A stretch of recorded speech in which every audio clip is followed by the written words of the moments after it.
நீங்க எல்லாரும் ரெஜிஸ்டர் ஆபீஸ்க்கு வந்து எந்த பிரச்சனையும் பண்ணாம சைன் பண்ணி கொடுக்கணும். காவேரியும் சொன்னபடி உங்களுக்கான பணத்தை கொடுத்துருவா. என்னடி முறைக்கிற? உன் தங்கச்சி வீட்டை கேக்குறான்னு தெரிஞ்ச உடனே அவளுக்கு விலைய எவ்வளவு கூட்டி சொன்னீங்க? அவ அதுக்கும் ஒத்துக்கிட்டால. அப்படி இருந்தும் வீட்டை அவளுக்கு விற்க முடியாதுன்னு சொன்னா என்னடி அர்த்தம்? இதெல்லாம் நாங்க கேட்டுக்கிட்டு சும்மா இருப்போம்னு நினைச்சியா? இங்க பாரு, உங்க இஷ்டத்துக்கு நீங்க முடிவு பண்ணுவீங்க. அதெல்லாம் என்னால ஒத்துக்க முடியாது பாட்டி. ஆமாமா, எங்களால இந்த முடிவுக்கு ஒத்துக்கவே முடியாது. உங்க 2 பேருக்கும் தான் பண தேவை இருக்கு. காவேரிக்கும் சரி எனக்கும் சரி வீட்டை விக்கணும்னு எந்த தேவையும் இல்ல. புரியுதா?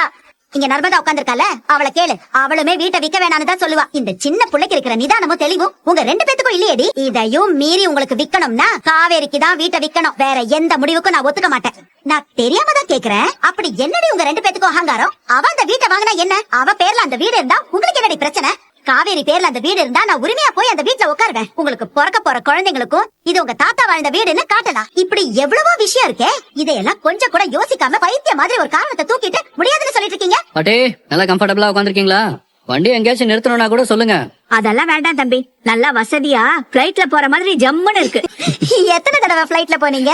என் மகன் கூட்டிட்டு போறேன்னு தாண்டி சொன்னா. கேட்டு போயிருக்க வேண்டியதானே. அதுக்குள்ள அவன் போயிட்டானடி. சரி விடுங்க பாட்டி, நான் உங்களை கூட்டிட்டு போறேன். ஒரு முறையாவது இங்க இருந்து மதுரை போய் அங்க இருந்து கொடைக்கானல் போகணும் தம்பி. அதுக்கு என்ன இப்போ, போயிட்டா போச்சு. ஆ, ஆ. அத்தா, நீங்க கம்ஃபர்டபுள் தானே?